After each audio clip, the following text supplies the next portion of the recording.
नमस्ते दोस्तों, अमर गाथा की अमर कहानी पे एक बार आप सभी का स्वागत है। बहुत बहुत दिल से स्वागत, अभिनंदन, वंदन। आइए एक कहानी की तरफ चलते हैं। आज अमर गाथा की अमर कहानी में एक बड़ी ही मार्मिक कहानी मैं आप लोगों को बताने जा रहा हूँ।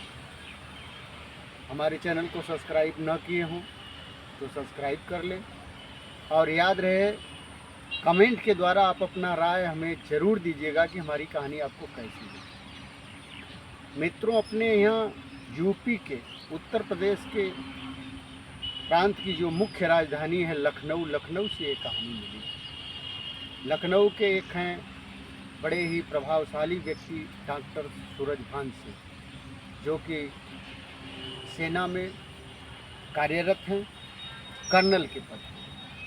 उनकी पत्नी तारामती और 2 ही बच्चे, बड़े बेटे का नाम अमन और छोटे बेटे का नाम विशाल। बड़ा लाड प्यार से दोनों पति पत्नी ने उन बच्चों को पाला और उच्च शिक्षा का प्रबंध किया।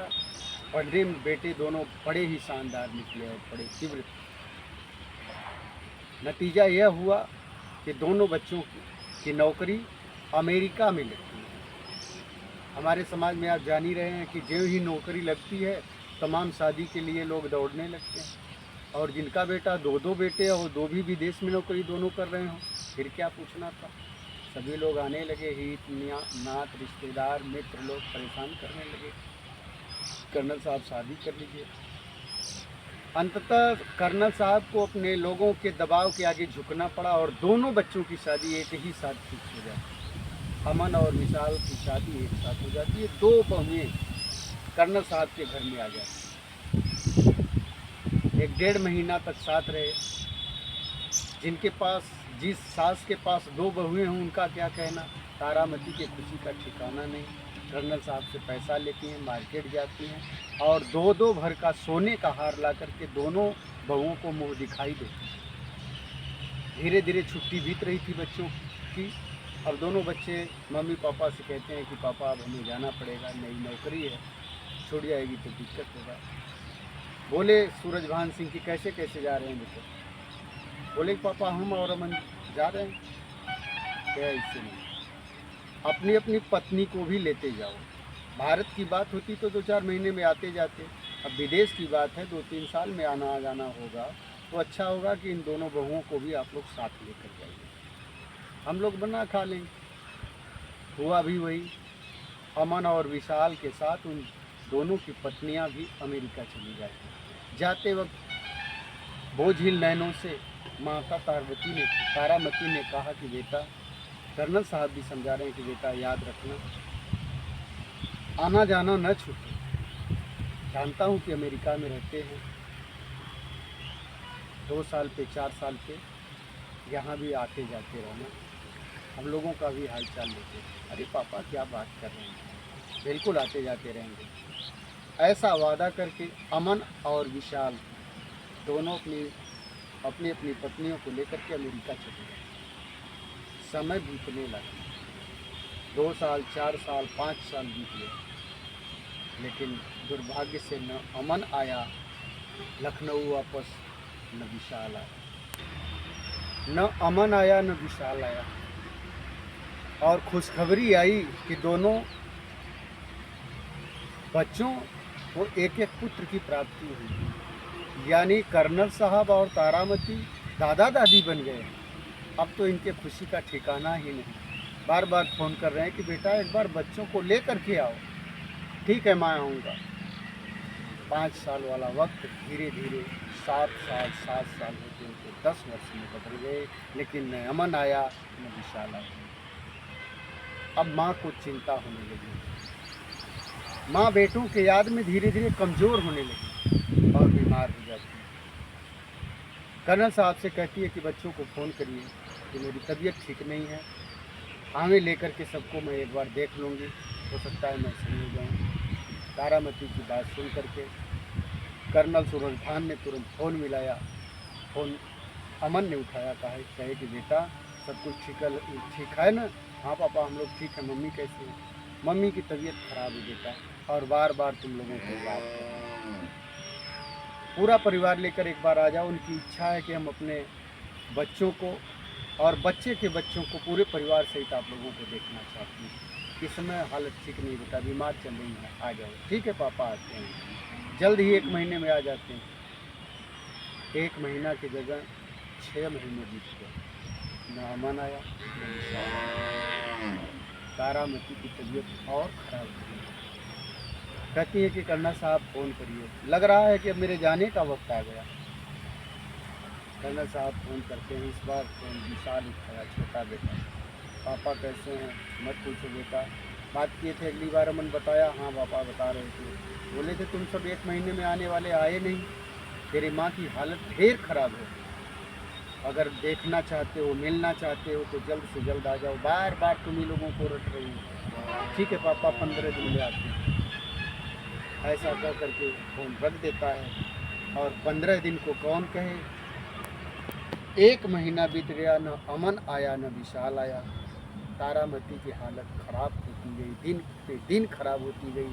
अंततः वो दिन भी आ गया कि तारामती इस दुनिया को छोड़ दी, और जाते जाते अपने पति सूरजभान से कहती है कि एक बात मेरा याद रखना, मुझे वचन दीजिए कि मेरे लाश को, मेरे इस मृत शरीर को मेरे बेटे ही कंधा दे करके श्मशान पहुंचाएंगे। आप जब तक मेरे बच्चे न आ जाएं, मेरे लाश को जलाना नहीं हमारे गांव घर वाले हमको क्या कहें। कह करके दुनिया छोड़ देती है। बड़े उदास हैं कर्नल साहब। मित्रों, कहावत कही गई है कि जो हारता है संसार में अपने से हारता है। देश पे दुश्मनों का दांत खट्टा करने वाला कर्नल आज अपने बच्चों को लेकर के रोते हुए कर्नल साहब फ़ोन मिलाते हैं। ज़िंदगी में पहली बार रोता हुआ असहाय बाप बच्चों को अपने फ़ोन कर रहा है, अपने बेटों को फ़ोन कर रहा है कि बेटा अब तो आ जा, तू आया नहीं, तुम लोगों को रटते रटते तेरी माँ इस दुनिया को छोड़ चली। लाश दरवाजे पे पड़ी है, मैं तो उसका अंतिम संस्कार भी कर देता, लेकिन उसने जाते जाते ये कह दिया है कि मेरे लाश को हाथ मत लगाना, मेरे बच्चे ही मेरा अंतिम संस्कार करेंगे, मैं उन्हीं के कानों से जाऊंगी श्मशान। ठीक है पापा, कह करके विशाल को रखता है। और सुबह होते होते फ्लाइट से विशाल आ गया लखनऊ। लाश दरवाजे पे पड़ी है, गांव के लोग जुटे हुए हैं, रुदन कंदन चल रहा है। देख रहे हैं कर्नल साहब कि विशाल आ रहा है, लेकिन अकेले आ रहा है। घोर आश्चर्य। बुलाए विशाल को, कहे बेटा अकेले आए हो? कहाँ पापा, अमन कहाँ है, तेरे उसके बीवी बच्चे कहाँ हैं? कहे पापा भैया बहुत व्यस्त हैं, वहाँ भी बहुत काम है पापा, मैं आया हूँ ना, मैं सारा काम करके जाऊँ। अरे आने लगे तो कुछ अमन कहा? हाँ पापा कहें। तो वही मैं सुनना चाहता हूँ कि आते वक्त तुमसे तुम्हारा बड़ा भाई अमन क्या कहा? सकपकाते हुए विशाल कहा कि पापा बड़े भैया ने कहा है कि माँ मरी है, तुम चले जाओ, और जब पापा मरेंगे तो मैं जाऊँगा। जमीन तले पैर तले से जमीन खिसक गई कर्नल साहब की। मित्रों, एक बेटा ऐसे का। कर्नल साहब जाते हैं, पत्नी के लाश को उठाते हैं, गोद में ले करके रो करके कह रहे हैं कि तारामती, जिस अमन के लिए हम लोगों ने सारा अमन चैन छोड़ दिया, वो अमन तुम्हारे अंतिम संस्कार में नहीं आया है, आया भी नहीं, और कहा है कि माँ मरी है तो विशाल तुम चले जाओ, पापा मरेंगे तो मैं आऊँगा। जिस बच्चों की बहुएं आई जिस दिन घर में, उनके आने पे तुम्हारे खुशी का कोई ठिकाना नहीं। उनके जन्म पे तूने मिठाई बांटा था, उनके शादी में उनकी बहुओं को तूने 2-2 भर का हार गिफ्ट किया था। हम दोनों ने जीवन का सारा त्याग करके उन बच्चों को पढ़ाया लिखाया, सब कुछ किया। तरसती रह गई, तरसते तरसते मर गई कि कम से कम उनके बच्चों को, उनके परिवार को, उन सबों को आखिरी बार देख लें। ऐसा भी नहीं हो सका। ये हमारा तुम्हारा दुर्भाग्य है। तारामती रो रहे हैं, लाश से सारी बातें कह रहे हैं, और अंत में शून्य हो जाते हैं। लाश को वहीं छोड़े अपने घर में गए, घर का दरवाज़ा बंद किए और एक स्टाम्प पेपर निकालते हैं। स्टाम्प पेपर पे कुछ बातें लिखते हैं, स्टाम्प पे कुछ बातें लिखते हैं और अपनी ही रिवाल्वर निकाल करके अपने कनपटी पे दाग लेते हैं। आवाज़ होती है गोली चलने की। दौड़ करके लोग पहुँचे, दरवाज़ा खोला गया, विशाल दरवाज़ा खोला तो कर्नल साहब मर चुके थे। पास में ही एक लेटर रखा हुआ है, स्टाम्प पेपर पे उसको उठाते हैं और पढ़ रहा है विशाल। उसको उस लेटर को उठा करके विशाल पढ़ रहा है। पहली लाइन में कर्नल साहब लिखे हैं कि वे पहली लाइन में कर्नल साहब अपने बड़े बेटे अमन के नाम से संबोधित करते हुए लिखते हैं कि अमन, तू कह रहा था ना विशाल से कि माँ मरी है, तू चला जा, जब पिता मरेंगे तो मैं जाऊंगा। आकाज मत करना बेटा, आज मेरी भी चिता तेरे माँ के साथ ही जल जाएगी, तुम्हें भारत आने की ज़रूरत नहीं, तो अपना आकाज मत करना। दूसरी लाइन छोटे बेटे विशाल के लिए लिखते थे, तेरे बेटा विशाल, तेरे माँ की अंतिम इच्छा थी कि मैं अपने बच्चों के कंधे ही श्मशान जाऊंगी, मेरे बेटे ही मुझे अग्निदान देंगे, तो बेटा अपनी माँ का अंतिम संस्कार कर देना, लेकिन खबरदार मेरे लाश को हाथ मत लगाना। मैंने इतना कमाया है, इतना बनाया है पास पड़ोस में कि मेरे पास पड़ोस शीतनाथ लोग मिल करके मेरे लाश को श्मशान घाट पहुंचा देंगे, और जहां तक अग्निदान देने का, अग्नि देने की बात आएगी तो ये अधिकार मैं तुम सबों से छीनता हूं। मेरे चिता को अग्नि मेरा ड्राइवर देगा, जो कि साया की तरह मेरे साथ दिन रात है। तीसरी लाइन गांव वालों के लिए लिखते हैं कि गांव वालों, मुझे क्षमा कर देना भैया, ज़िंदगी भर मैंने देश सेवा किया, प्रेम व्यवहार सद्व्यवहार बांटा, और जाते जाते दो नालायक बेटों को आप लोगों के बीच में छोड़ करके जा रहा हूँ, इसके लिए क्षमा चाहता हूँ।